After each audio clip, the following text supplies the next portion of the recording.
अगर कोई आपको इग्नोर करे, उस सिचुएशन से आपको कैसे डील करनी चाहिए, आज के इस वीडियो में हम इसी बारे में बात करने वाले हैं। हे गाइस, मैं हूँ श्रावण, आप देख रहे हो स्काई। वीडियो स्टार्ट करने से पहले एक बात मैं आपको बताना चाहता हूँ। अगर रिलेशनशिप से रिलेटेड आपके लाइफ में बहुत ज़्यादा प्रॉब्लम्स है और वो प्रॉब्लम डायरेक्टली आप कॉल पर मुझसे डिस्कस करना चाहते हो, तो पेड कंसल्टेशन के लिए आप मुझे इंस्टाग्राम पर या फिर व्हाट्सएप पर मैसेज कर सकते हो। हमारे बीच में जो भी बातें होगी वो हम दोनों के बीच में कंप्लीटली सेफ, कंप्लीटली प्राइवेट रहेगी, इसीलिए प्राइवेसी की टेंशन मत लीजिए। अब वीडियो को स्टार्ट करते हैं। देखो, जब भी कोई हमें इग्नोर करता है उस वजह से हम काफ़ी ज़्यादा परेशान होते हैं, काफ़ी ज़्यादा डिस्टर्ब होते हैं, हमें कुछ समझ नहीं आता है। लेकिन इस सिचुएशन में छोटी छोटी बातें होती है जो समझना काफ़ी ज़्यादा ज़रूरी है। देखो, सबसे पहले तो आप ये समझो, क्या वो इंसान, जिस इंसान के साथ शायद आप रिलेशनशिप में है, वो आपको इग्नोर कर रहा है या फिर आपका दोस्त आपको इग्नोर कर रहा है, सबसे पहले ये समझो, क्या वो आपको जानबूझकर इग्नोर कर रहे हैं, क्या वो आपको कंप्लीटली इग्नोर कर रहे हैं, क्या वो आपसे बात ही नहीं कर रहे हैं या फिर कम बात कर रहे हैं, वो उनके लाइफ में बिजी है, वो अभी बात करने के मूड में नहीं है, उनके लाइफ में थोड़ा बहुत डिस्टर्बेंस चल रहा है, इस वजह से वो आपसे थोड़े दूर हो रहे हैं। ये समझना काफ़ी ज़्यादा ज़रूरी है। ये समझाने के लिए मैं आपको एक छोटा सा एग्जाम्पल देता हूँ। जैसे मान लो मैं फाइनेंशियली बहुत स्टेबल हूँ, मेरे पास थोड़े बहुत पैसे हैं, लेकिन आपके पास पैसे नहीं है, लेकिन आप मेरे बहुत अच्छे दोस्त हो, इसीलिए मैं हर बार आपको हर मंथ 1000 रुपीज़ की हेल्प करता हूँ। मैं हर महीने आपको 1000 रुपये देता हूँ ताकि आपकी भी थोड़ी हेल्प हो जाए। इसी तरीके से काफ़ी महीनों तक मैंने आपको हज़ार रुपये दिए। अब कुछ टाइम के बाद मेरे पास भी पैसों से रिलेटेड थोड़ी प्रॉब्लम्स होने लगी, इसीलिए मैंने आपको 500 रुपीज़ देना स्टार्ट कर दिए कि अब आप 500 रुपीज़ लीजिए, क्योंकि मैं तो आपकी हेल्प कर रहा हूँ, वैसे भी वो पैसे मुझे रिटर्न नहीं चाहिए। लेकिन इस सिचुएशन में अब ये समझने वाली बात है, कई बार क्या होता है, हम काफ़ी ज़्यादा डिस्टर्ब हो जाते हैं कि अभी तो हमें 500 रुपये मिल रहा है, पहले तो हमें 1000 रुपये मिल रहे थे, पहले तो 1000 रुपीज़ की हेल्प हो रही थी, अभी केवल 500 ही हमें क्यों मिल रहा है, अभी 500 रुपये ही हमें क्यों मिल रहा है। और यही एक रियलिटी भी है।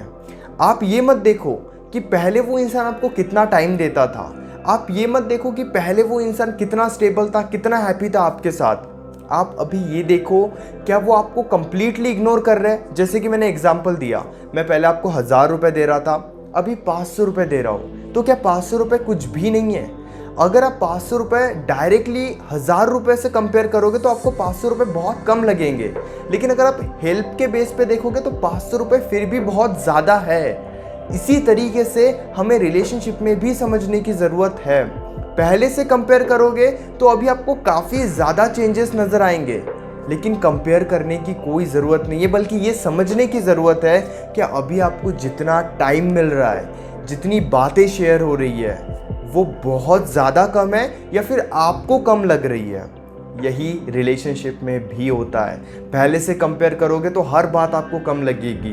पहले से कंपेयर करना बंद कर दो।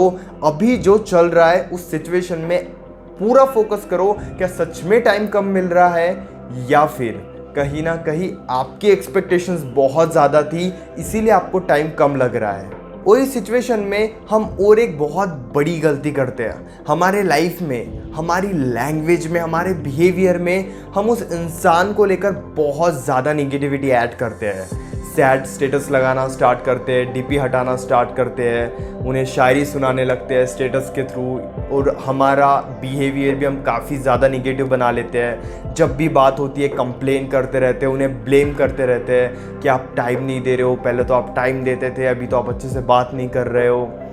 ये गलती करना आप बंद करो, क्योंकि अगर वो टाइम नहीं दे रहे हैं, चलो हम मान लेते कि वो आपको टाइम नहीं दे रहे हैं, लेकिन अगर आप उनसे टाइम मांगने की कोशिश करोगे निगेटिव वे में, तो कभी भी आपको टाइम नहीं मिलेगा। हो सकता है टाइम मिल जाए, लेकिन वो बातें नहीं होगी, वो जो प्यार पहले था वो प्यार अभी नहीं आएगा।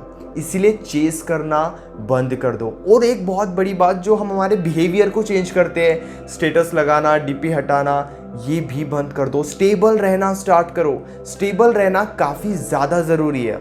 अगर उनके बिहेवियर में चेंजेस आए, अगर वो इग्नोर कर रहे हैं, सबसे पहले तो ये देखो क्या वो किस रीज़न के वजह से इग्नोर कर रहे हैं। अगर आपको लग रहा है वो जानबूझकर इग्नोर कर रहे हैं, तो थोड़ा टाइम आप उन्हें दे दो, थोड़ा टाइम आप उन्हें उनके अकॉर्डिंग रहने दो। उन्हें करेक्ट करने की कोशिश मत करो, उन्हें समझाने की कोशिश मत करो।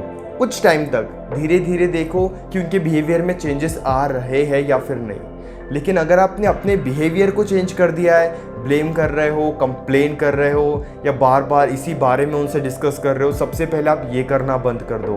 कांटेक्ट में हो, कम बात हो रही है चलेगा, लेकिन अच्छे से बातचीत करो। बार बार उन्हें उनकी गलती समझाने की कोई ज़रूरत नहीं है, क्योंकि बोलकर तो वो कभी नहीं समझेंगे। इसलिए थोड़ा टाइम आप उन्हें दो। अपने साइड से अगर कोई गलती हो रही है तो उस गलती को ठीक करना सबसे ज़्यादा ज़रूरी है, इसलिए सबसे पहले उस गलती को ठीक करने पे ध्यान दो। फिर भी अगर वो उसी तरीके से इग्नोर कर रहे हैं कुछ टाइम के बाद, क्योंकि जब आप खुद को बदलोगे, सिचुएशन को बदलोगे, तो ऐसा नहीं कि दूसरे ही दिन सिचुएशन ठीक हो जाएगी।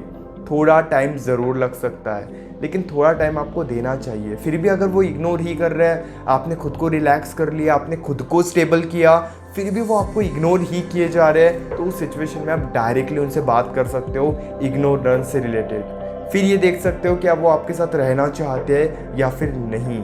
फिर आप एक डिसीजन पर ज़रूर पहुंच सकते हो कि आपको उनके साथ रहना चाहिए या फिर नहीं। लेकिन सबसे पहले खुद को बदलना, सिचुएशन को सही वे में बेस्ट बनाना, ये काफ़ी ज़्यादा ज़रूरी है। होप गाइज आप समझ गए होंगे कि इस वीडियो में मैं आपको क्या समझाना चाहता हूँ। अगर आप डायरेक्टली कॉल पर मुझसे बात करना चाहते हो तो पेड कंसल्टेशन के लिए आप मुझे इंस्टाग्राम पर या फिर व्हाट्सएप पर मैसेज कर सकते हो। और इसी तरीके के और भी अमेजिंग वीडियोस देखने के लिए चैनल को ज़रूर सब्सक्राइब करना।